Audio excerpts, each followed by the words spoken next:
At the Conwell estate, Klein arrives expecting a simple hunting contest, but the moment he steps out of the carriage, the place already smells like a trap. Dalton's castle is ridiculously grand. The guests are feasting like nobles at a royal banquet, and the whole event feels less like a hunt and more like a flexing contest for greedy branch family trash. But the real ugliness shows itself when Dalton releases his starving dogs into the forest, only to shoot them down like toys. And if that wasn't disgusting enough, he even dares to touch Erin, calling her Klein's pet maid like he doesn't value his wrist. Klein instantly twists his hand and warns him to back off, but Dalton only smiles like a villain who already wrote his own death certificate. Soon, Klein follows him into the forest alone, and that is when Dalton finally reveals the real hunt. Dog corpses are scattered everywhere, mercenaries surround the area, archers take aim, and Dalton proudly declares that Klein is the final prey. Unfortunately for him, he just picked a fight with the wrong kid. As Dalton mocks the Rhineland family and spits on the future Burkle died to protect, something inside Klein snaps. The weak second son disappears, and the former king of death begins to wake up. Demonic energy floods the forest, skeletons rise from the ground, and the hunters quickly realize they were never chasing prey. What follows is less a battle and more an execution. Klein unleashes his undead army, sending skeletons crashing into the mercenaries from every direction. Arrows become meaningless, swords shatter, and terrified men are dragged down by the very dead they thought they had buried. One by one, the mercenaries are slaughtered. Meanwhile, Dalton realizes his fuck. No matter how many times he chops off the head of the skeletons, it just keeps regenerating. Looking at Klein, his bright mind thinks he would just take out Klein. Well, his cooked because Klein had already seen this. Klein then used his meteor sword slash, ending his sadistic life. So how did it end like this? Let's go back a bit. For centuries, the name Archimonde was enough to send kingdoms into panic. As the strongest necromancer the world had ever known, he commanded armies of the dead and spread terror across the continent. No warrior, king, or army could stop him. That is, until the legendary hero Burkle Rhineland finally brought his reign to an end by cutting him down, or so everyone thought. When he opens his eyes, he is no longer on the battlefield. Instead, he is inside a baby's body. The maids around him are excited because the young lord has finally made a sound. They try to make him say mama, and even show him his mother, the Duchess. But Archimonde's body feels stiff, and before he can understand what is happening, his mouth moves on its own. Instead of acting like a normal baby, he suddenly chants a necromantic formula, calling upon darkness, minions, and soldiers. The maids are horrified because the newborn baby just shouted like a full-grown demon summoner. 15 years pass after that crazy incident. The scene then moves to the Rhineland Duchy, where the baby has grown into a beautiful young boy named Klein. The maids are stunned by his face and hair, calling him a masterpiece of the gods. But while everyone is admiring him, Klein is already tired of the nonsense surrounding his life. That nonsense comes in the form of Priest Garrison Berkman from the Holy Order. The moment Garrison sees Klein, he starts shouting about evil spirits and Archimonde again. This guy is built more like a muscular demon than a priest, yet he keeps acting like he is the Holy One. He insists that Archimonde's soul is still inside Klein's body and that the evil spirit must be purified again and again. Klein denies being Archimonde, but Garrison instantly claims that Klein's face looks exactly like Archimonde's. This annoys Klein so much that he silently calls the priest a crazy bastard over and over again while walking away. But Garrison does not stop. As punishment for Klein's attitude, he orders another naked holy water bath, which makes Klein wonder if this priest is even human. Klein then thinks back to how all of this started. In his previous life, his head had clearly been cut off, yet somehow he opened his eyes again inside a baby's body. And because the first words he shouted were Archimonde's necromantic spell, everyone treated him like a demon from the beginning. Because of that, he was locked inside a monastery for 7 long years. That was also where he met Garrison, the man who called himself a priest of the Holy Order. From that point on, Klein was forced through all kinds of so-called purification rituals. There were holy water baths, Garrison's 24/7 prayer song, and even fire purification. In simple terms, the poor kid was tortured in the name of religion. Now, 5 years after returning from the monastery, Klein is still being watched. His personal maid Arin only wants him to live proudly as a proper descendant of the Rhineland family. She even prepares things for him out of care. But when Klein reacts too harshly, he immediately regrets it, realizing she worked hard for him with her small hands. Unfortunately, the emotional moment is ruined when Klein finds out that the embarrassing hat was actually made by Garrison. The guilt disappears instantly, and Klein wants nothing more than to throw the thing away. Garrison, however, is deeply moved, thinking Klein wore the hat because he appreciated it. But Klein doesn't give two shit and rips it off.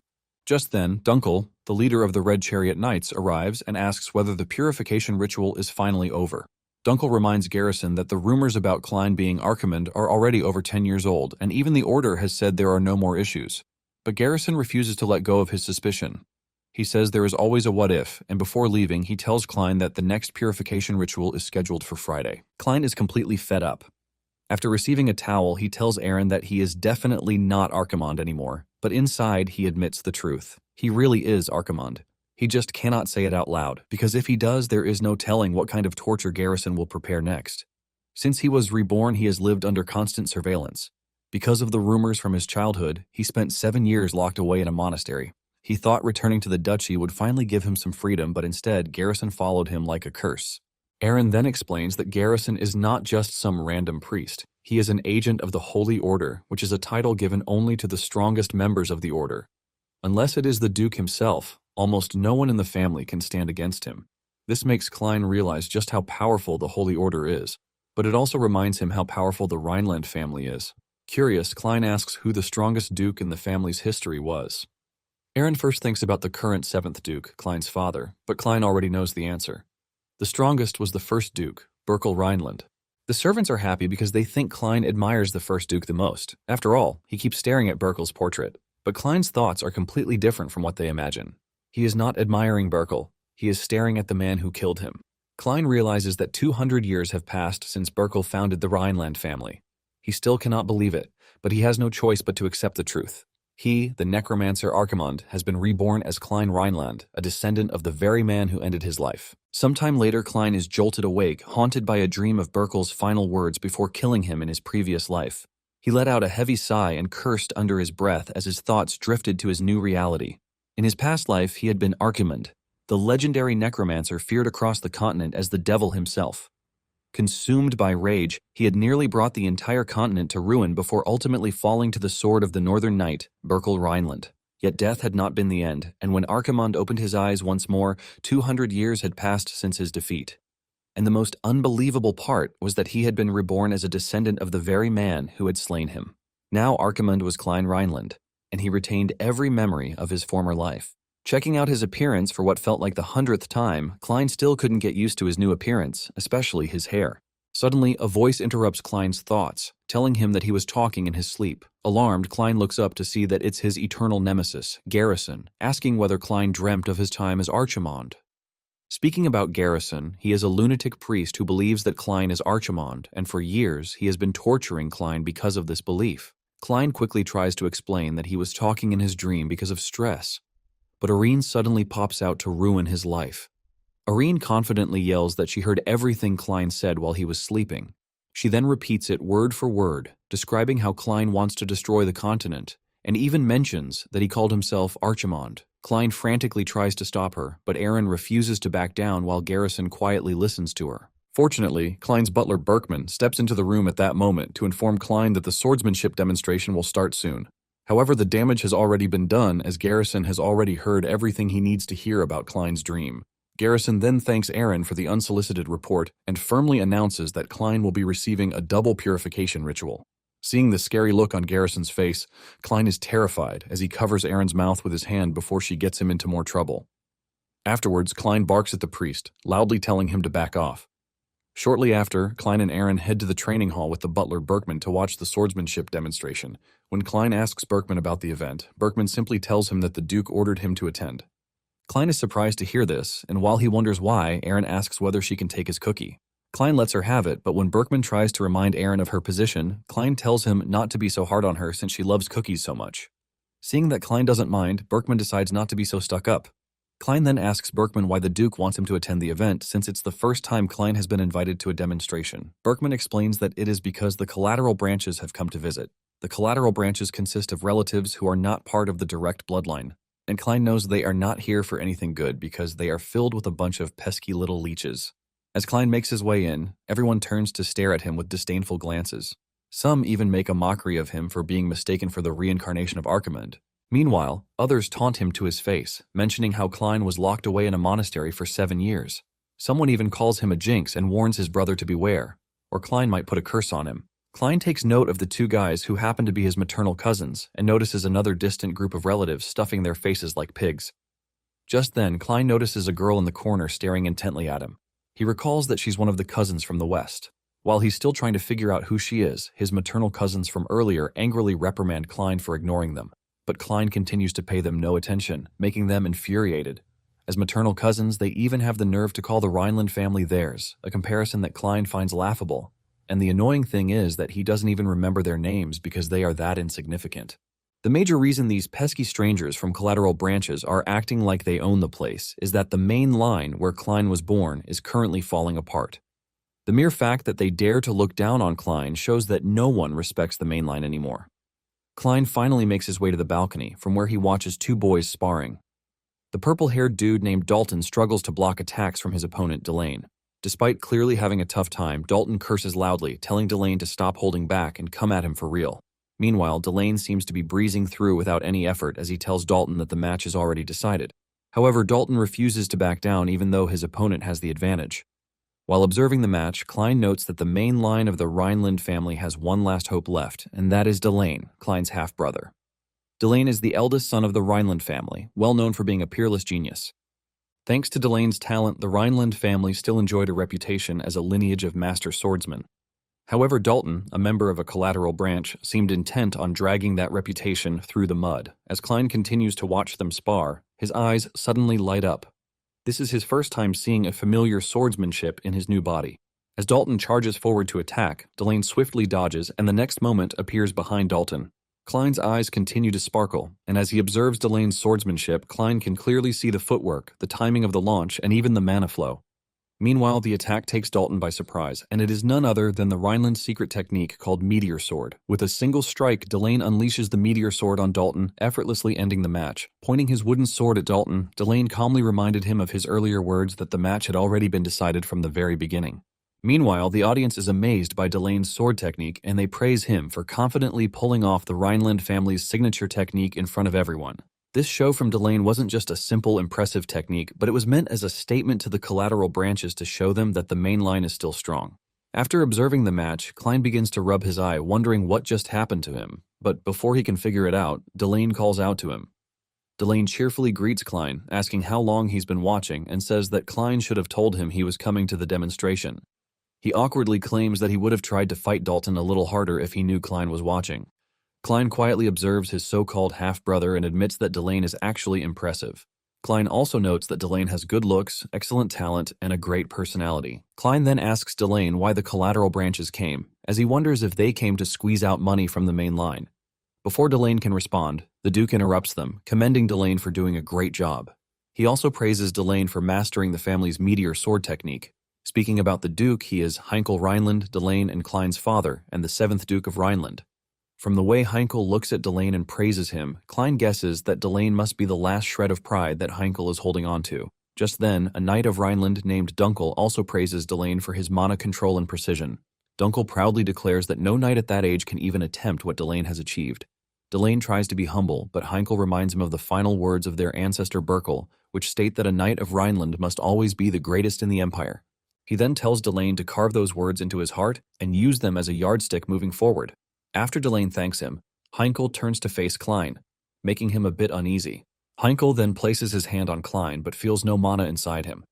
Klein apologizes for being mediocre but notices that Heinkel doesn't seem angry with him. This is because such feelings are only for someone with potential, and since Klein has none, Heinkel probably considers him worthless trash not worth his strength. Dunkel then begs Heinkel to spare Klein and explains that Klein's poor aptitude is because he wasted his time at the monastery.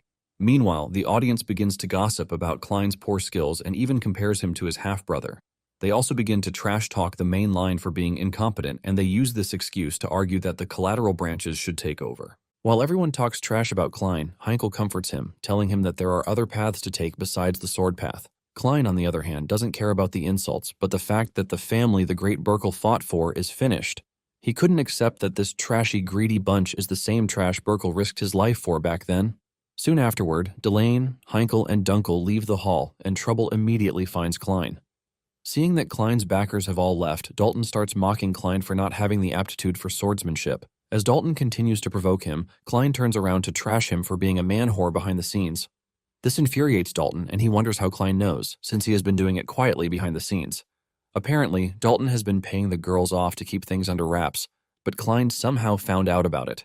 Dalton tries to attack him, but Klein effortlessly trips him up, sending him face down into the ground.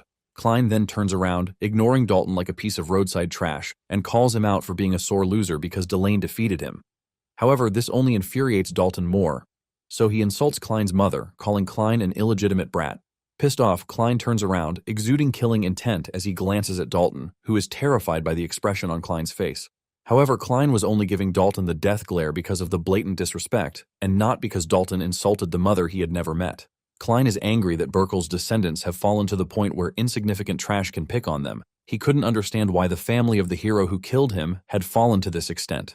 Fortunately, before Klein's anger can get out of hand, Dunkel steps in, warning Dalton to back off. Still fuming, Dalton decides to leave, but not before calling Klein a coward for using a knight to intimidate him. He then storms off like an annoyed cockerel, while Klein and Dunkel quietly watch from behind. After he leaves, Klein asks Dunkel for a spare sword, and later that night, Dunkel hands him the sword. He wonders why Klein needs a sword at such a late hour, but Klein ignores the question as he swings the sword around, mimicking Delane's movements from earlier. Dunkel guesses it must be the meteor sword, and Klein confirms it, after which he tells Dunkel to go ahead without him. Dunkel agrees, but not before advising Klein to be careful playing with a sword. As he prepares to leave, Dunkel reasons that Klein must be doing this because he has regrets about not learning swordsmanship. He believes that it's too late for Klein to grasp anything since he has no mana, and those who cannot use mana can never become knights. Apart from that, the meteor sword is a secret art, and no one has officially taught it to Klein, so even if Klein could replicate the sword path, Dunkel believes he can't copy it. Meanwhile, Klein focuses his senses to remember what he saw Delane doing earlier. For some reason he couldn't explain, the memory was vivid in his mind. As if the technique had been a part of him for a long time, Klein begins to replicate everything effortlessly, even the mana flow. Soon, the energy around him begins to crackle and reaches all the way to Dunkel, who is taken aback. Dunkel turns around, wondering whether Klein really replicated the technique, but before he can figure it out, Klein actually unleashes the powerful meteor sword technique. The resulting strike from the attack even splits a giant boulder, and Dunkel, who had witnessed the whole thing, is left speechless. Still in shock, Dunkel calls out Klein while Klein is very pleased that the technique actually worked. A few days later, Klein is thrown into yet another one of Garrison's tortures. All for the sake of purification, Klein's head was doused in a bucket of water and held down for a few minutes. Aaron and Garrison are surprised that Klein can hold his breath underwater for such a long time. While Klein is suffering, Garrison and Aaron discuss his ability to pass for a fish, and Garrison even decides to do the next purification ceremony in a fish tank. Unable to take it anymore, Klein yells at Garrison, scolding him for extending the purification time today. Garrison explains that it is because he felt a strange, ominous energy coming out of Klein's room earlier. However, this only infuriates Klein further as he can't believe he's been tortured because of a hunch. Just then, Dunkel arrives with an invitation for Klein from Dalton, who claims he wants to apologize for his disrespect on the training grounds. Remembering how crazy Dalton acted at the training grounds, Klein smells something fishy about the apology offer. He then reads the invitation and learns that it is a hunting contest, but Klein finds it suspicious that Dalton is inviting him over so soon after acting like a rabid dog earlier. Klein guesses that this must be a trap, but he still tells Dunkel that he will honor the invitation. He then glances at the sword, knowing that with his new sword skills, he can go there without worrying about being ambushed. After his success in replicating the meteor sword technique, Klein replayed it in his head countless times in the last few days. Thanks to this, he realized that he can perfectly mimic any technique he has seen just once. However, Klein cannot understand how he came to have this ability. Meanwhile, Dunkel quietly observes Klein for a while before agreeing to get the carriage ready to head to the hunting contest. Garrison also offers to tag along, but Klein immediately declines as he suspects that Garrison might be cooking up some scheme to torture him. However, Garrison refuses to back down and claims that he's got a bad feeling about today. Shortly after, they head to Dalton's estate, but Aaron falls asleep on Garrison's leg shortly after their departure. Klein is busy scolding Garrison for tagging along, but Garrison ignores his complaints and gives him a pillow for comfort. However, Klein turns it down, telling Garrison that the trip through the western forest is rough. Klein also lets Garrison know that he'll feel better after getting some sleep. Garrison is touched that Klein is so considerate, but Klein suddenly shatters his hope, saying he meant that the pillow should be given to Aaron. After emotionally damaging Garrison, Klein looks at the carriage window and notes that the forest has really changed a lot. Back in his time as Archimond, this same place was covered with snow and corpses. However, 200 years later, that ice corpse field has become a lush forest. Klein guesses that all this change must be Burkle's doing. A few moments later, Dunkel informs Klein that they've arrived at the Conwell estate, Dalton's home. As soon as he steps out of the carriage, Klein is met with a magnificent castle, 100 times more lavish than even the Rhineland estate. To make matters worse, the guests were even enjoying a lavish feast for a mere young adult's hunting contest. While Klein is still scanning the place, Dalton arrives holding a bunch of large dogs and asks what Klein is staring at so intently. He then boasts about the estate, proudly letting Klein know that it was built from the money they scammed off the main line of the Rhineland family. While Dalton is busy mouthing off, Klein notices that the dogs in his care are severely malnourished. Fed up with the entire display of vanity, Klein asks why the hunting contest has suddenly turned into a social gathering. Sensing Klein's growing impatience, Dalton finally decides to begin the so-called hunt. With a smug grin, he releases the dogs, sending them charging into the forest. According to Dalton, bait has been scattered throughout the woods, giving the animals a scent to track. He then reveals that the dogs have been deliberately starved, claiming that their hunger sharpens their sense of smell far beyond that of any human. Once they catch the scent and begin pursuing the bait, he explains, the real hunt begins. Without warning, Dalton draws his bow, and before the dogs can get far, he fires several arrows, effortlessly bringing down a few of them. Pleased with himself, he boasts about the kills, presenting them as an example of what a successful hunt should look like. At that moment, Erin, who had been asleep in the carriage, wanders over while rubbing her eyes, still groggy from her nap. Dalton stops her midway and pats her head, calling her Klein's pet maid. He even remarks that he doesn't know why Klein carries around such a tiny dead weight. Just as he's about to get more handsy, Klein grabs Dalton's wrist and twists it, warning Dalton to back off. Klein glares at Dalton, threatening to break his hand, and after twisting it for a bit, he lets go. Furious, Dalton bumps into Klein, telling him to stop acting tough. He then mounts a horse and mischievously invites Klein to follow him for the hunt. Without hesitation, Klein also mounts another horse and tells Dunkel to stay back with Erin. Dunkel warns that it's dangerous for him to go alone and offers to follow him just in case of trouble. However, Klein refuses and tells Dunkel to stay behind to monitor Garrison. He explains that if Garrison suddenly disappears, it means that something's gone wrong. Klein then hands Dunkel a magic scroll, telling him to immediately rip it when Garrison disappears. Klein explains that once the scroll is torn, the linked crest will appear on the back of his hand. After dishing out the instructions, Klein rides off before Dunkel can protest, while Garrison quietly observes the whole thing from afar. Shortly after, Klein arrives in a clearing in the forest, still trying to find Dalton. Just as he's about to continue the search, Dalton calls out to him as if he's been waiting for this moment for a long time. Dalton is surrounded by dog corpses as he wickedly licks his sword like a predator who has just found its ultimate prey. Klein then gets off the horse and, with a disgusted look on his face, questions what Dalton means. Klein's disgust increases when he scans the surroundings only to see that Dalton has eliminated all the dogs. Dalton then lets Klein know that he was waiting for the grand finale of the hunt. Pointing his sword forward, Dalton declares that Klein is the last prey and vows to kill him. However, Klein is not moved by the rant of a madman about to meet his end. But like every villain who talks way too much, Dalton begins to explain how he plans to take down Klein and present his head to Delane just to show that the Rhineland family is trash. As Dalton continues to mouth off his villain monologue, he raises his right hand, signaling the minions he arranged for this very moment. By the time the mercenaries get closer, Dalton is still on his precious villain monologue, talking about how it is time for the dukedom to go to the collateral branch. Before long, a bunch of archers aim at Klein, preparing to punch a few holes into him, but Klein remains calm as if staring down at pesky little ants. All this while, the never-ending villain rant continues as Dalton excitedly tells Klein that by tomorrow, the whole city will be rampant with news of the fallen swordsman of the Rhineland family who ended up as manure. After listening to all that garbage, Klein is furious as his mind wanders to Burkle and how he fought for this so-called trash to have a peaceful future. Klein then scoffs at poor Burkle's legacy, and soon he begins to laugh uncontrollably as if possessed.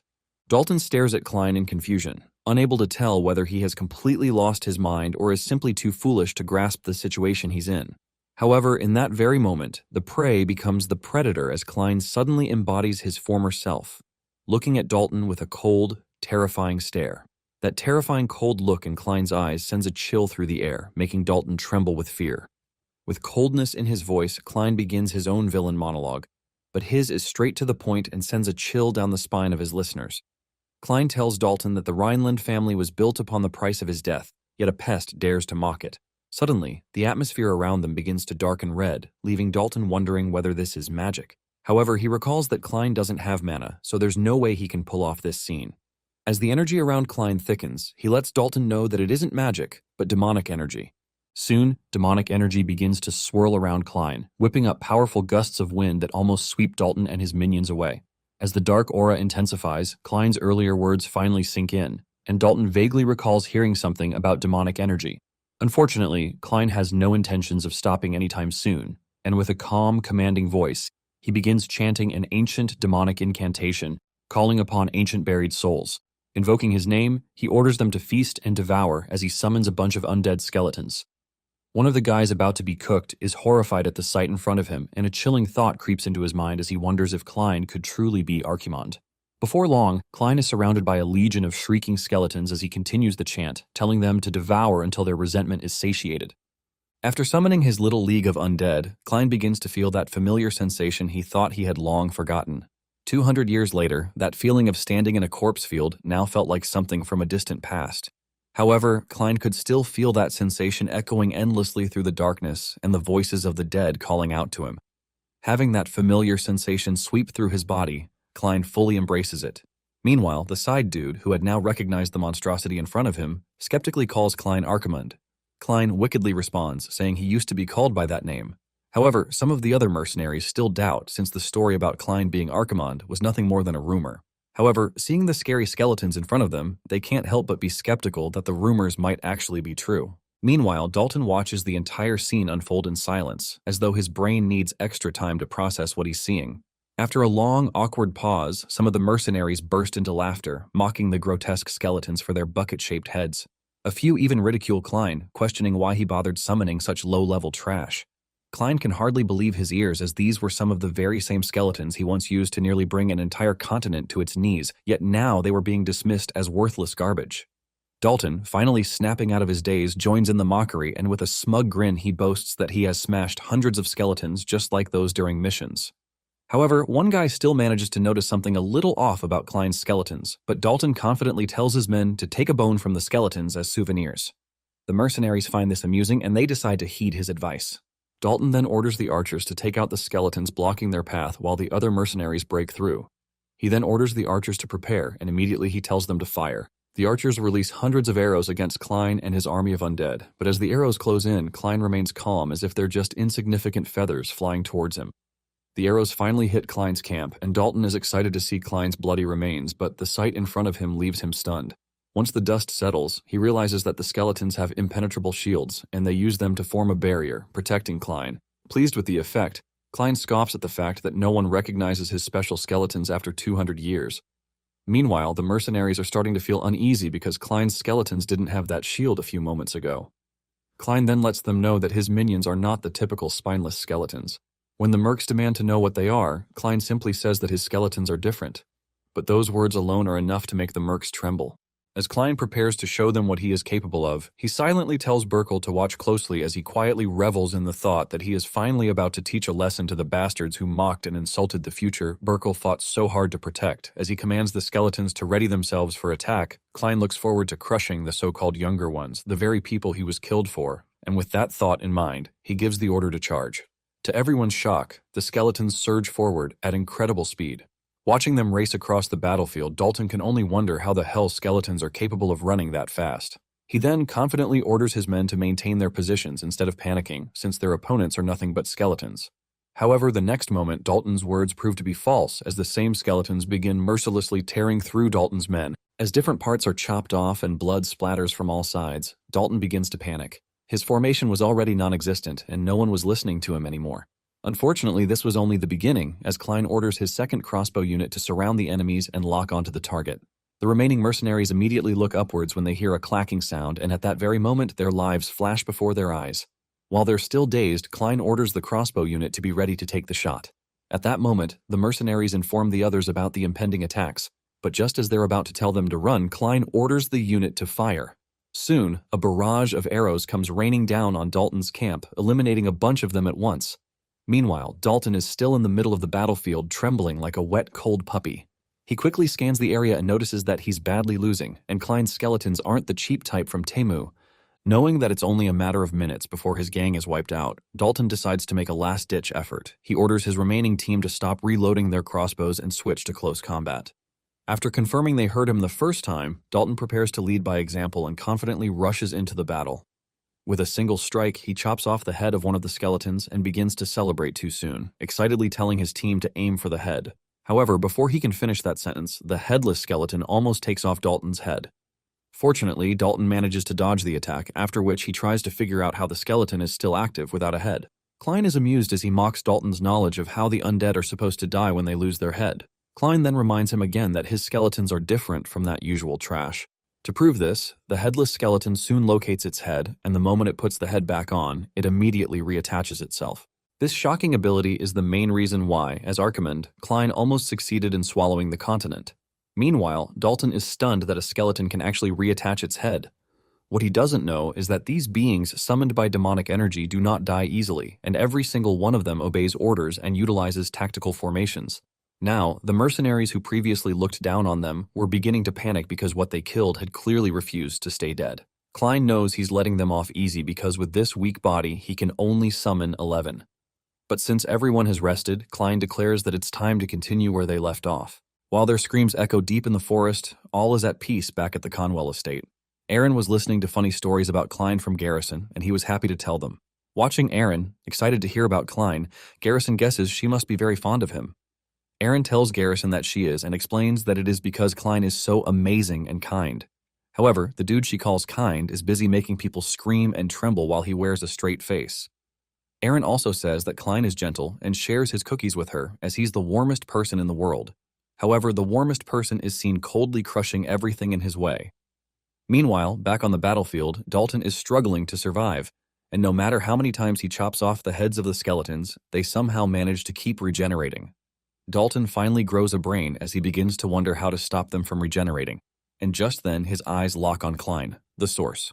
Dalton figures he can end this nightmare by eliminating Klein, so from his position, Dalton swiftly leaps forward, hoping to strike Klein. But who the hell screams someone's name during a sneak attack? As the dumb villain leaps forward screaming for no useful reason, he proudly declares that he's about to end Klein's corpse games. And after a short villain declaration, Dalton prepares to take a swing at Klein, but Klein is unmoved, and he activates the special eye skill. As the energy around him begins to crackle, Klein pulls out a sword and begins to recall Delane's sword movements. With the power of his special eye, Klein can replicate any technique he has seen once by just recalling it. Dalton is shocked as it dawns on him that Klein is about to use the same exact technique as Delane. Unfortunately, just as he couldn't block Delane's strike, Dalton was also unable to go up against Klein's meteor sword. With one strike, Klein's sword slices through Dalton, leaving him stunned for a moment. As the fatal injury snuffs the life of Dalton, Klein tells him not to expect a peaceful death and declares that Dalton's judgment begins now. After eliminating Dalton, Klein reveals that Dalton's theory about eliminating the caster to make the Necromancer's creations lose their power was right. After all, as Archimand, Klein was defeated because he couldn't overcome that weakness. But by a twist of fate, Klein can now protect this same power thanks to the Rhineland ability. Basically, Klein has gotten stronger because of the blood of his enemy Burkle.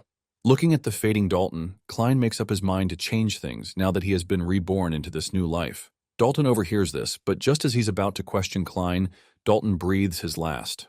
Klein, on the other hand, strengthens his resolve to help Burkle rebuild the ruined house of Rhineland. Shortly afterwards, Dalton awakens in a pitch-black place, unable to make sense of his bearings or see anything. He tries to move, but realizes that he has been strapped tightly to a chair, unable to move no matter how much he struggles. Seconds later, Klein appears, looking like the same person from his past life, and tells Dalton that this is the place where souls arrive beyond the world of the living.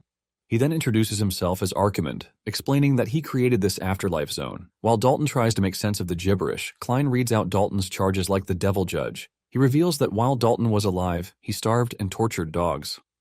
Dalton also habitually committed abuse all in the name of hunting, and Klein remembers the joy on Dalton's face when he committed these atrocities. Meanwhile, Dalton is still confused about his situation and barks at Klein to explain instead of talking nonsense. He's about to threaten Klein when he suddenly stops mid-sentence as he recalls being cut down only a few minutes ago, but now he's perfectly fine. Seeing the confusion on Dalton's face, Klein lets him know that he's already dead. Klein explains that the purpose of this afterlife is to return one's karma, and Dalton is only here to receive the karma from his life. Dalton protests, refusing to accept he's dead, so he tells Klein to quit the jokes and simply let him go. Unfortunately, Klein doesn't care whether Dalton believes him or not as long as he pays for his sins. With demonic energy, Klein summons the souls of the dead dogs who angrily growl at Dalton while he trembles. As the dogs continue to growl viciously and more loudly, Klein tells Dalton to listen to the screams of the lives he killed. The dogs are immediately unleashed on him, and Klein reminds Dalton that this is the hell he built for himself. The dogs immediately pounce on Dalton while he screams helplessly, begging and crying. Back in the real world, tears are also streaming down Dalton's dead eyes, even though he's just a corpse. Klein watches him quietly for a while before turning his attention to the undead army that helped him achieve this victory. Since they answered his call, he decides to return the favor for helping him. Klein swipes his hand in the air to release the undead, and as a reward for their help, he breaks the curse that bound them and grants them freedom. After releasing them from the curse, the skeletons start dissipating until they vanish completely without a trace. Watching the dust disappear, Klein feels a bit at a loss as he can't understand why he's alive. Since death is when bones crumble and scatter with the wind, Klein couldn't understand the purpose of his reincarnation. Klein is having a midlife crisis when a cloaked figure suddenly appears, calling Klein a necromancer and referring to him by his actual title as the second son of Rhineland. Klein figures the uninvited guest must have been watching everything from the shadows, so he calmly asks the cloaked man to reveal his identity. The stranger refuses, and instead he begins pouring demonic energy into the corpses scattered across the ground. With a smug grin, he declares that Klein will never live long enough to learn who he is. As Klein watches, the demonic energy seeps into the bodies, and one by one, the corpses reanimate and rise as the undead. Klein quickly recognizes that the man is using soul return magic to control the dead, which means he is a necromancer. The cloaked man then remarks that although Dalton failed, the corpses should still prove useful. After saying that, he lets out the usual kind of laugh for every weak, disposable villain. Back at the Conwell estate, Dunkel is worrying about Klein when Aaron approaches to tell him all the stories she heard from Garrison. But Dunkel is not in the mood for small talk as he continues to think of Klein while staring at the magic scroll. He wonders why Klein would take an emergency magic scroll, and what worries him more is that it's already been 3 hours since Klein entered the forest, yet there's still no news about him. Dunkel finds this suspicious, and the whole thing was already giving him a bad vibe. Unable to stay still anymore, Dunkel prepares to head out to search for Klein, but a couple of grunts try to stop him. They remind him that leaving his post might cause problems, and the hunting contest is still in progress, so he should hold on a bit longer. As Dunkel quietly observes the grunts, he notices they're wearing the Conwell family crest on their uniforms, making him realize they're Dalton's lackeys. This immediately sets off all the alarms in Dunkel's brain, so he decides to intimidate them, reminding them of his position as the knight commander of the main line. He also threatens to teach them a lesson if they keep blocking his path, and with one terrifying glare, the grunts freeze on the spot, scared out of their minds. A few minutes later, Aaron calls out to Dunkel, asking if something's wrong, but Dunkel simply lets her know that he's going out to find Klein. He then tells Aaron to head back to the family estate with Garrison, but Aaron reveals that Garrison has already left. Dunkel is surprised to hear this and wonders when Garrison slipped away. Aaron then tells Dunkel that the priest had a serious expression on his face before leaving. Dunkel immediately recalls that Klein told him to tear the magic scroll if the priest suddenly vanished. Dunkel hurriedly mounts his horse, noting that Klein's disappearance wasn't a coincidence.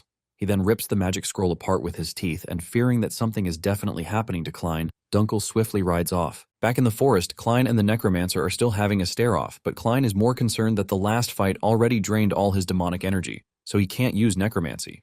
Looking at the crazy situation in front of him, Klein notes that his body will not last long against another fight. Meanwhile, as soon as the Necromancer orders his minions to attack and eliminate Klein, the slowest undead in zombie history advance towards Klein, growling. Despite being at a disadvantage, Klein remains unbothered as he taunts the Necromancer for trying to eliminate him using such mid-soul return magic skill. Just then, the back of Klein's hand begins to glow, signaling that the magic scroll has been ripped. The undead soon draw nearer, growling and raising their weapon to strike him, but with a mischievous grin, Klein tells the Necromancer that he's totally screwed.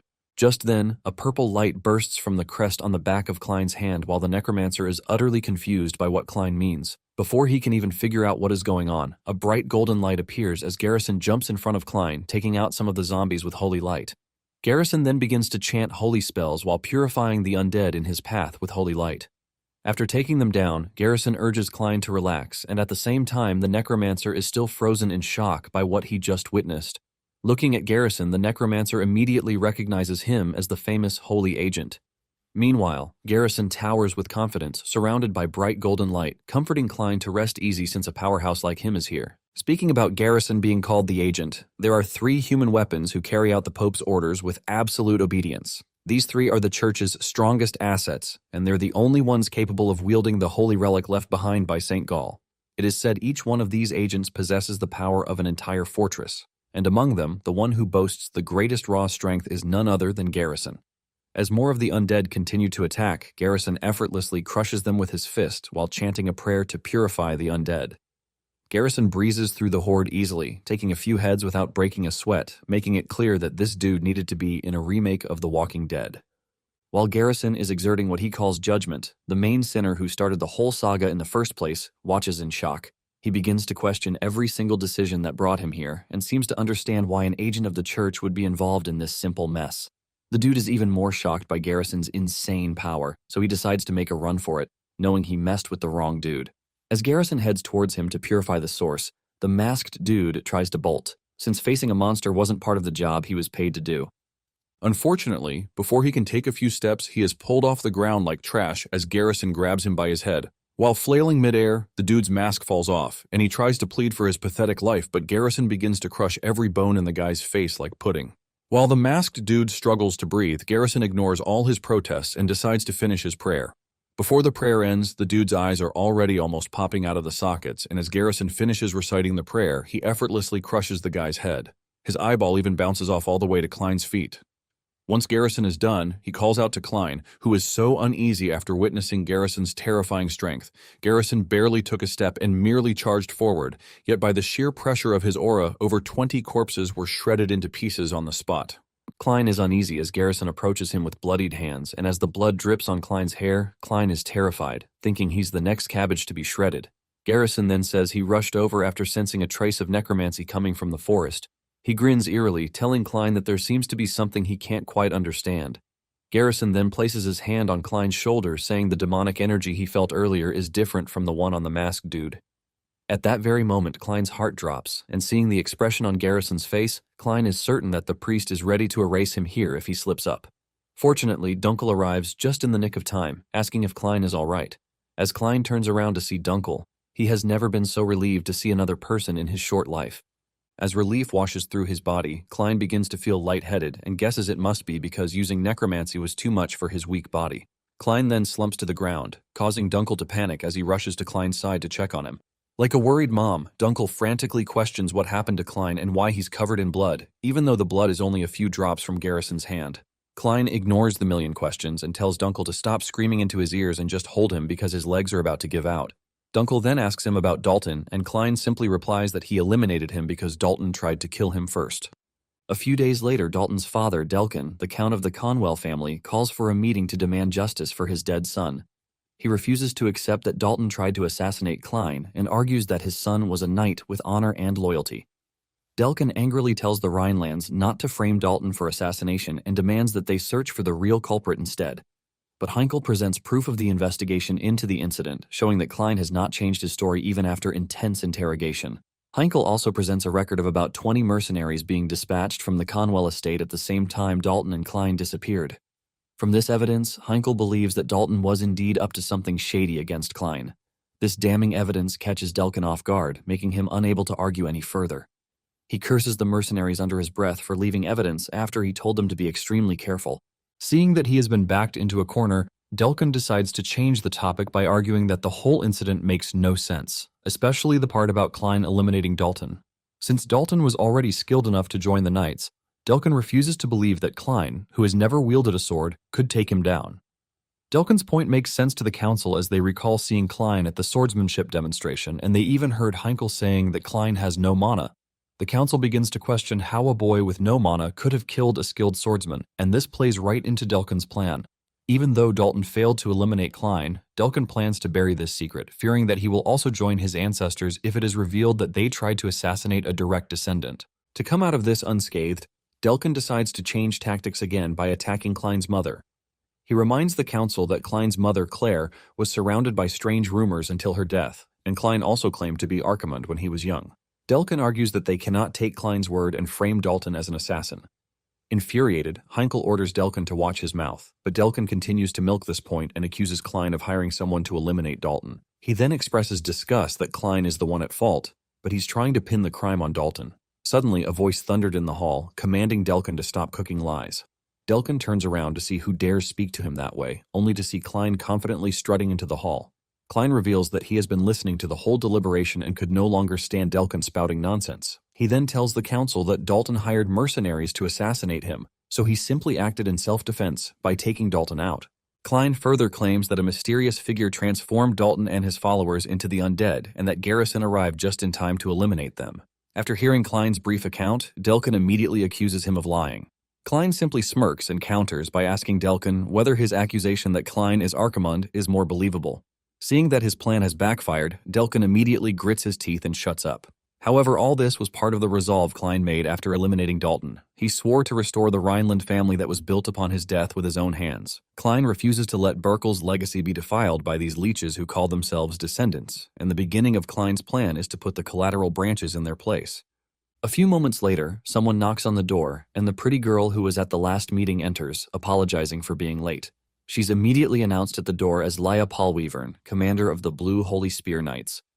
Klein wonders what she's doing here, and he recalls that Laya was also at the swordsmanship demonstration. Delkin then tells Laya that she shouldn't be here since the matter has nothing to do with the Paulweavern family, but Heinkel reveals that he invited Laya to participate in the gathering. Since Dalton had previously participated in missions under her knight order, Heinkel believes she has every right to attend this meeting. As soon as Laya takes off her jacket, her eyes glance towards Klein's direction, and their eyes meet. She then waves to him, asking if they can talk in private. Klein is puzzled by the sudden invitation and wonders why Laya wants to speak with him in private. Klein is displeased when Heinkel grants Laya permission to speak with him in private without consulting him first. To make matters worse, Heinkel tells him not to take too long. The entire situation irritates Klein, especially since he has never been fond of knights. However, after giving it some thought, he realizes this could actually work to his advantage. Klein concludes that there are only 3 reasons Laya would want a private conversation with him, and that is verification, suspicion, or some kind of test. Regardless of her intentions, he is prepared for whatever she throws his way. With that, he excuses himself and follows Laya, feeling like a lamb being led to the slaughter. Even so, Klein has no intention of backing down, and he no longer wants to run from problems, especially now that he has a clear goal. In fact, he has already resolved to use everyone around him to further his ambitions, no matter who they are. A few minutes later, the pair enters a side room, and the moment the door closes behind them, Laya suddenly pins Klein against the wall in a rather questionable manner. As if that were not shocking enough, she immediately asks if she can touch him. Klein is caught completely off guard, as if the sudden wall pinning isn't startling enough on its own, but Laya's bizarre request leaves him even more unsettled. Talking about Laya, she is the eldest daughter of the Paulweavern family, which is one of the 3 great ducal houses alongside the Rhineland family, and she is good with the spear. Thanks to this, she has been made the captain of the Blue Holy Spear Knights. Because of how talented she is, she has a whole load of records to back it up. She had once wiped out a whole horde of monsters single-handedly while protecting civilians at the same time. She sounds so tough as she orders Klein to follow her quickly, but in Klein's defense, he tells her that he is obviously right behind her. Laya then tells Klein not to think that they are family because they are nowhere close. Previously, Klein's father had told him that his aunt was the second wife of the Duke of Paulweavern, which makes Laya his cousin. This is what Klein heard from his father, but it appears that Laya is the daughter of the first wife, so they share no bond, which means they are total strangers. Just then, Laya tells Klein that she has something personal to check out. And this is when Laya pushes him to the wall. She gets closer with her cute lips, asking our guy if she can touch him. 1,000 questions run through Klein's head when he hears this, as he wonders what Laya's plan is.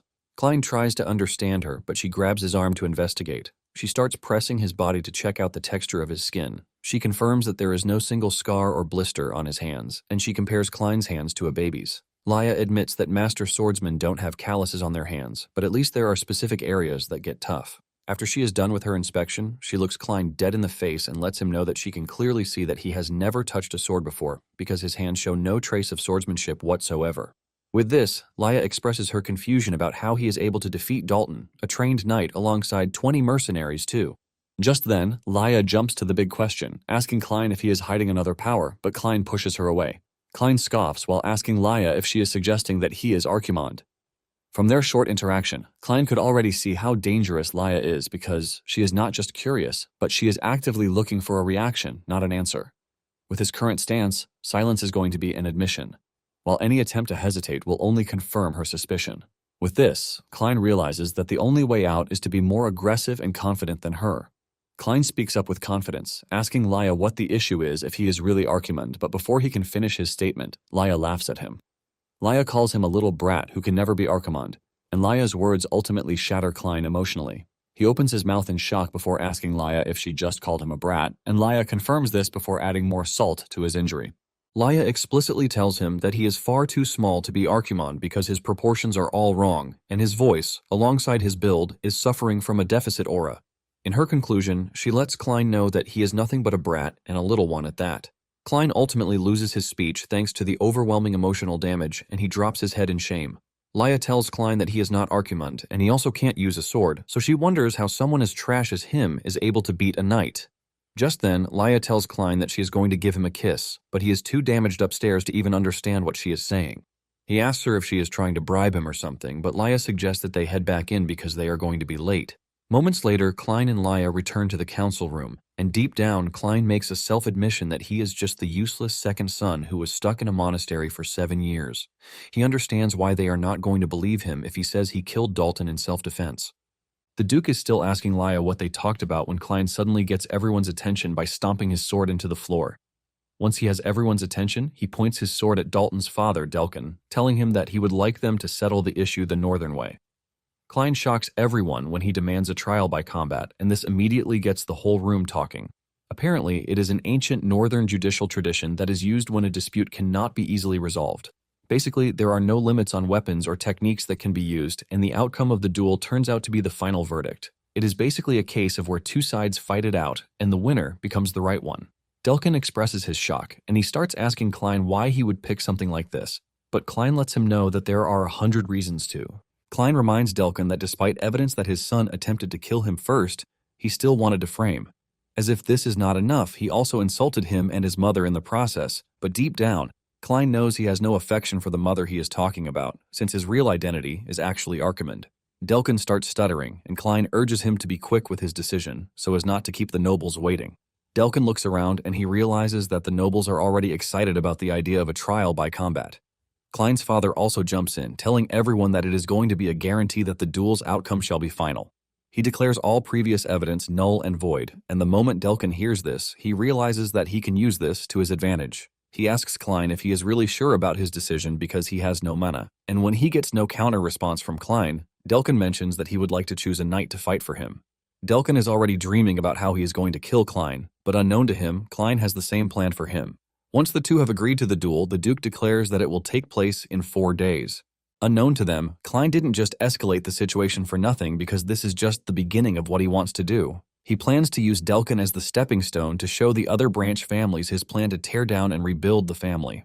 When Delane later heard of Klein's decision to take the trial by combat route, he scolds him for taking such a drastic and dangerous route. He asks Klein if he knows how dangerous it is, and Klein assures him that he is aware of the risks. Klein urges his brother to just accept it as it is because their father already did. Delane is so worried that he even suggests being Klein's champion in the trial, but Klein refuses. Klein tells Delane that there is still only one reason why they retain power, even though the branch families are always trying to get them off. It is because of a simple reason, and this is because their father is the strongest swordsman, while Delane is his successor. Klein urges his brother to look at the bigger picture before offering to stand in for him in the fight. He lets Delane know that this is just going to give the branch families the opportunity to kill the heir of Rhineland. Deep down, Klein knows that the situation must be tough for his brother, but Klein knows that he has no choice but to do this to salvage his reputation. Delane then tells his brother how happy he was the first day Klein was born because he had always wanted a little brother. Even though they had different mothers, Delane didn't care about this. In the end, he lost his brother to the monastery, and just after he returns, he is involved in a trial by combat that might lead to his death. With tears in his eyes, Delane grabs Klein, and Delane's reaction shocks Klein to his bones. Before Delane gets to say what is on his mind, Dunkel enters the room to tell them that Delkin has picked his champion, and he is Rendell, an excommunicated knight from the Empire who proved his worth in battle. Basically, the reason he was excommunicated was his insatiable desire to kill. The scene shifts to a tavern where Rendell, a Goliath-sized man, is seen drinking while surrounded by corpses of people he's beaten to death just for the fun of it. Rendell expresses his excitement to be going up against a young boy because he really wants to hear Klein's agonizing cry when he tears him apart. On the day of the duel, Dunkel gives Klein the sword that he had him prepare. It is a sword that shatters once it hits a sword infused with mana, and Klein appears to be pleased with the sword. Klein confidently steps into the arena, and the people present in the arena are surprised that he has shown up. Even Delkin is sitting in the executive area alongside Heinkel, and he expresses his surprise that Klein decided to participate in the fight personally. He asks Heinkel with a mocking tone if his son is going to be fine because Randall is a great warrior from the Empire. Delkin tells Heinkel that he should have sent out Delane instead, but Heinkel keeps his mouth shut instead of engaging him in his useless talks. In the arena, Klein is wondering where his opponent is, and just then, he feels someone touch his shoulder from behind. It turns out to be the towering Randell, and he grabs Klein, saying he is excited to know what sound he will make when his neck snaps. In reaction to the dude suddenly touching him from behind, Klein leaps away from him and the spectators are shocked to see Klein running away from his opponent. Delkan capitalizes on this, telling Heinkel that there is no way Klein will be able to handle the duel because he is already running even before it starts. Even Randell taunts Klein for being terrified when the fight has not officially begun, but little do they know that Klein is not actually scared. He was only startled, and this is thanks to the trauma of how Garrison grabbed his shoulder the last time. Meanwhile, Laya is also there to watch the fight against her stepmother, Hellion's wishes. Laya tells her assistant Knight that she doesn't care what Hellion thinks because she is not her mother. She then adds that there are things she has to confirm with her own eyes. Klein also remembers Laya telling him that she is going to kiss him if he defeats a knight, and he almost retches in reaction to this. Klein warns Randell not to touch him again, but he still did, and Klein doesn't hold back in throwing a jab at him, telling him that he is so ugly, which is why the Empire abandoned him. This cuts deep into Randell's soul, but he tries to act tough, and he tells Klein that since he has a foul mouth, it makes it all better. Realizing that Randell is not going to let go of his coat, Klein starts undoing his coat button. Just then, Randell punches where Klein is standing with so much strength that it caves in. However, when everything clears off, Randell realizes that he is only holding Klein's coat. The spectators, on the other hand, are left raving because of how powerful Randell is. When the dust finally clears off, they see Klein standing in the distance, well away from Randell. From their first encounter, Klein already figures out that a direct confrontation with Randell is a no-no. If he even attempts to parry his attack, he will be the one to be crushed instead. And with this, Klein realizes that he cannot afford to joke around with the match. Those who are watching admit that Klein dodged Randell's attack so well, but the problem is how he is supposed to win against a giant monster like Randell. Delane can hear the people talking about how Klein will die in the fight, and this scares him. Randell makes another move by lunging toward Klein, but Klein dodges the punch before pulling out his sword from the sheath. He aims at Randell's neck, but Randell easily grabs him like a piece of Lego and swings him in the opposite direction. Klein maintains his aura by landing on the sword and maintaining his balance. Before he even gets the chance to rest, Randell dashes at him, swinging his sword at him. Klein manages to block the attack, and Randell teases him, telling him that he can't win just by running around. Randell mocks Klein, telling him to use his necromancy power, asking him if he is not the great Archimond. Klein hears this, and the anger causes his demonic energy to leak out. Randell feels the aura, and he leaps backward in fear. Even those who are watching wonder why Randell suddenly jumped backward, but they are so deluded by the fact that Randell is only taking it easy on Klein. Randell, on the other hand, knows he could feel an ominous aura like Archimond's swelling all around Klein.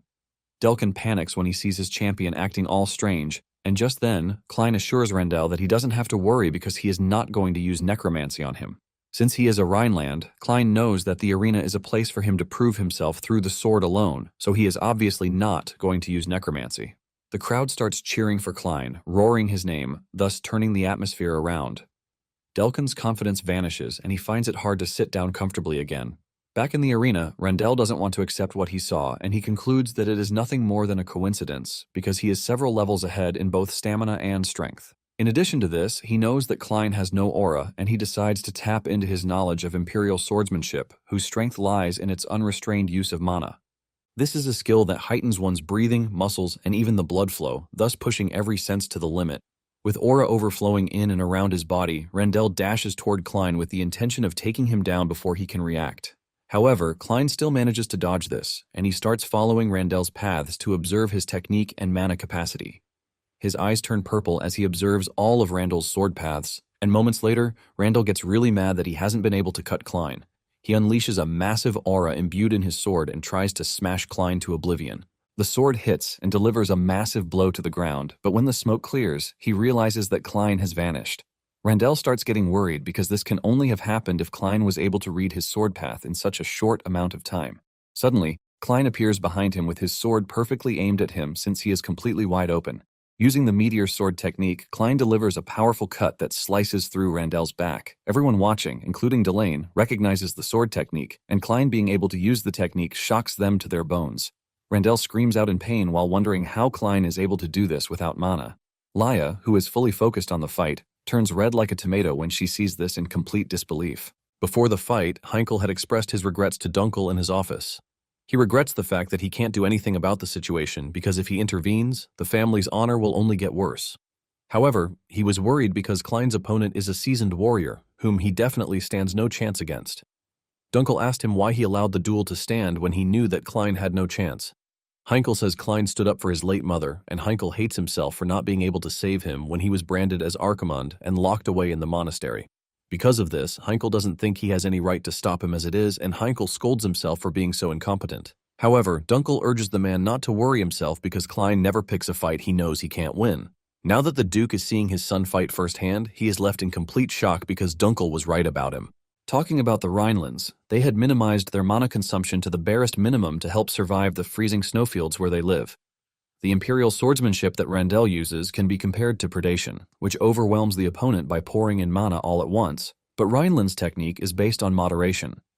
They target the opponent's gaps with minimal mana, so they basically produce impressive swordsmanship for maximum efficiency with minimum mana. This is exactly why Klein is able to use the family's technique without having any mana. Even though the power is lacking, Klein assures Randell that it is enough to take down trash like him. Klein's words only make Randell angrier, and he lets his aura go berserk. There is so much aura overflowing from his body that everyone in the arena is left shivering. Delkin sighs in relief because Randell has just used his ultimate technique, which is a mana explosion that instantly seals the opponent's movements. With his mana going rogue in the shape of a lion, Randell lunges at Klein with the aim of cutting him down. Delane fears for his brother's safety as the giant dude rushes at him. He screams at Klein to watch out, but Klein doesn't even make a move. Just as Randell's sword is about to hit him, Klein puts up his sword to block the attack. Because he had requested this sword specifically, it shatters. Randell sees this, and he laughs at Klein, but he suddenly sees Klein leaping toward him with a smile on his face. Klein smiles at him while telling him that the weapon to finish him off is finally complete. Just like a large eagle in the sky, Klein can sense his supposed lion getting overshadowed by Klein's technique. Before he realizes it, Klein's short sword slices through his right arm, cutting his arm off while still holding onto his sword. His hand flies off with blood trailing it, and the moment the hand lands on the ground, Heinkel stops the fight. He concludes that the duel is over, and the spectators are all left with their jaws on the ground. Even though the family's swordsmanship can be used with minimal mana, Dunkel is still impressed that Klein was able to execute everything with precision and to perfection. In addition to this, Dunkel realizes that Klein intentionally lured Randell into breaking his sword just to land a strike at close range. Even though they don't want to believe it, Dunkel knows that no one can disagree that it is a total victory for Klein. Randell grabs his arm in pain as blood gushes out and he screams in agony. He crashes to the ground like a kid, rolling around like he was stung by a bee. Medical staff rushes into the arena to cast healing magic on Randell's bleeding arm, and Klein asks them if the severed hand can be reattached. The healers tell him that it is impossible, so they will have to make him a prosthetic arm later. Klein is disappointed when he hears this because even after 200 years, healing magic still hasn't grown. Just then, Klein's father walks up to him, asking him how he is able to stand unfazed even after seeing a severed arm. This is when it dawns on Klein that he is actually supposed to act all scared, since he is no longer Archimond. He wonders if he should pretend to be scared when Delkin walks into the arena to voice his discontent. He claims that it is impossible for Randell to have lost to Klein while talking about the enormous sum that he paid Randell. Heinkel turns to Delkin, telling him that following their agreement, he has to admit his fault and fulfill the winner's demands. However, Delkin refuses, saying he lost his son and personal knight, and he is still ranting when he suddenly gets the sensation of his head flying off his shoulder. He hears an ominous voice in his head and he crashes to the ground in fear. Klein whispers in his ears, commanding him to confess his sins to Heinkel and beg for forgiveness on his knees. Klein orders Delkin to bow and beg for mercy, and after this, he is going to be crushed by the weight of his sins forever. All Delkin can see and hear is Archimond's overwhelming aura crippling him, and he quickly bursts into tears. He bows his head, admitting that he was wrong while confessing that he tried to kill Klein. It turns out that Klein was able to get Delkin to do this because he is using the voice of the dead, which is originally meant to summon the souls of the deceased. However, this voice induces an incomparable terror in a living person's body. Delkin continues begging for forgiveness while confessing all the wrongs he's done, and this is because he is losing his mind thanks to what Klein did to him. The other branch families are left in total disbelief because their leader is literally crashing like he is nothing. With Delkin confessing his sins, Klein decides to use this as an opportunity. He wants to use this to announce his presence and set the family in order. Klein calls on everyone to get their attention, and he lets them know that he is the son of Grand Duchess Claire Rodalices and the second son of the strongest knight, Heinkel Rhineland. He basically announces his name to everyone present in the arena so that they can get familiar with the new changes that are about to take place in the family. Meanwhile, Garrison is seen barging into a temple where a cardinal named Morlock is praying. Garrison tells Morlock that the target he is observing was attacked by a necromancer. Just then, Morlock tells him that he doesn't have to worry about this because it is all part of the plan, as the man was sent through the Holy Order's cooperation with the Empire. Morlock mentions that necromancers are beings that incite pure terror. Basically, everyone gets scared when necromancers show up, and in the end, it will push them to turn to God. Morlock says thanks to this, many people will turn back to the Holy Order, and he is still spewing his trash when Garrison grabs him by the neck. Garrison is completely pissed at the fact that a servant of the Holy Temple has fallen for political games and compromised with evil. He tightens his grip on Morlock's neck until he crushes his head. Just then, a man in white, Palamon L., who is the Archbishop of the Holy Order, steps into the temple. He walks through the corpses of priests whom Garrison has killed on his way in, and he taunts him, saying he has killed more priests than necromancers. Garrison turns to Palamon in anger, asking him if everything that he just found is his doing, and Palamon denies this. However, he mentions that he gave his permission, and he tells Garrison that he brought some information for him. He's in the middle of his statement when Garrison dashes toward him with a punch meant to tear his head off. But Palamon vanishes before Garrison can even reach him. Palamon reappears behind Garrison, and he calmly continues with his statement, telling Garrison that necromancy usually leaves a trace behind. Palamon whips out a cross, which he claims contains the said traces, and it belonged to the necromancer that Garrison killed. He mentions that one trace is reanimation, which is the art of raising corpses that the Empire is hell-bent on perfecting. The other trace is a formula similar to the archetype of necromancy that deals with souls rather than bodies. He gets Garrison's attention when he mentions the archetype of necromancy. Palamon mentions that this is proof that there were two necromancers at the scene. Palamon then hits the nail on the head, telling Garrison that the target he is monitoring is a necromancer. 7 days after the trial, Klein thought that by announcing himself after the trial, everyone would finally get to recognize him, but it appears that the body of the 15-year-old that he is currently stuck with can't keep up. While he is busy in his chambers reading books, Erin is there playing with a doll and munching on her favorite cookies. Frustrated, Klein tells her to go to her room to play by herself, but Erin claims the dude is also playing. Klein scolds her, asking her if she can't see what he is currently reading, but Erin claims that it is a novel, which is the same thing as playing. Klein decides not to argue with her again because she is right. The cover of the book he is reading might look like a common novel, but the inside is filled with his secret notes on anatomy, magic circuits, and spell formations. Basically, the book is all about necromancy, and Klein has his reasons for reading. With his current body, he can only summon 11 skeletons at best, and even though his control is stable, he lacks the numbers for a war of endurance, so he has to do more research. However, he has one problem, and this is Garrison, who is hell-bent on wiping out any and every trace of Necromancer. Klein knows that Garrison already suspects him, so he has to find a way to regain his original power before he comes looking for him. However, he is left wondering how he is supposed to do this without getting caught by the others at the estate.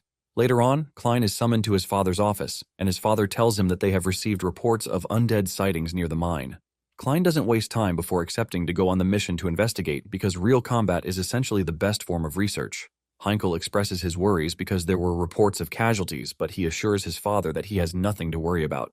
It turns out that after the trial, his father has finally acknowledged him, and since it is an undead case, Klein wants to see if it is related to the ones who attacked him before.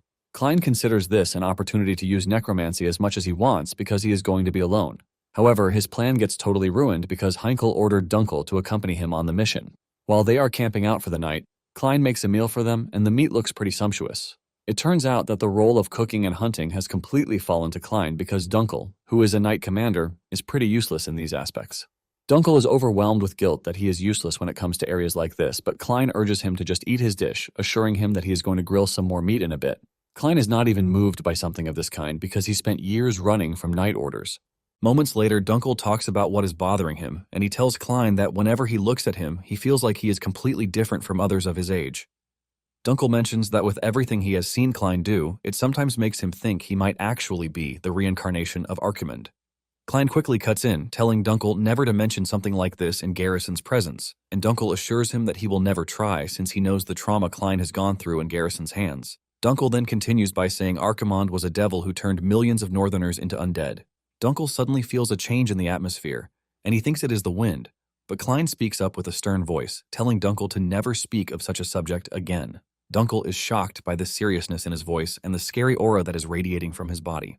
Just then, they hear screams coming from the village, and the two run over to investigate, only to find the villagers being chased down by a group of undead. Dunkel jumps in to cut down the undead with a single slash. He misses one of them, and he turns around in fear that it would have overpowered Klein, but to his surprise, Klein had handled it. Klein then tells him to stop worrying about him and save the villagers instead. Dunkel acknowledges the order and continues cutting down the undead till there are none left. After they are done, the villagers thank them and they ask them who they are. Dunkel then tells the villagers that standing before them is the second son of the Duke. Dunkel then asks them when the undead start appearing, and while he is interrogating the villagers, Klein is investigating the undead. He figures out that the undead is a form of reanimation magic that is used to revive and control corpses. Basically, it is the same technique that was used by the Necromancer who attacked him in the forest. One of the villagers mentioned that the undead started appearing about 2 months ago, which was right after the Count's family restricted access to the mine. He reveals that it was around this time that people started disappearing too. To make it worse, all the undead that they just defeated are residents of their village, and Klein is stunned when he hears this. Out of nowhere, one of the villagers grabs Klein, asking him if he is truly a Rhineland.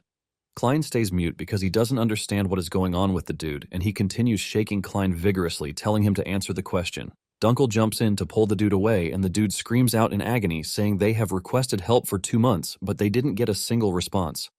He is pissed that they are just showing up and still have the guts to ask when the whole issue started. He mentions that the person that Klein just killed was his father, and all his father did was work day and night in the mine, only to be turned into an undead. The dude screams in tears, asking Klein why they are the ones who have to suffer in such a way. His tears and desperation hit Klein really hard, and to make it worse, Klein hears the voice of the undead speaking to him. Klein yells at the complaining dude, telling him to shut his mouth and not blame him for what happened to his father and the rest of the victims because he wasn't the one who turned them into the undead. While Dunkel is holding down the grieving man, Klein starts chanting some weird necromancy command. Suddenly their souls begin to emerge from their bodies, and after they are all gathered, they speak to Klein in a language only he understands. The grieving dude is shocked to see his father's soul smiling at him, and he demands to know what he is staring at. Dunkel tells him that what he is witnessing is called soul resonance, and it is a technique that was used 200 years ago during the Northern Plague to liberate the dead. The villagers watch as the souls of their loved ones all float to the afterlife, and after this, the villagers point Klein and Dunkel in the mine's direction.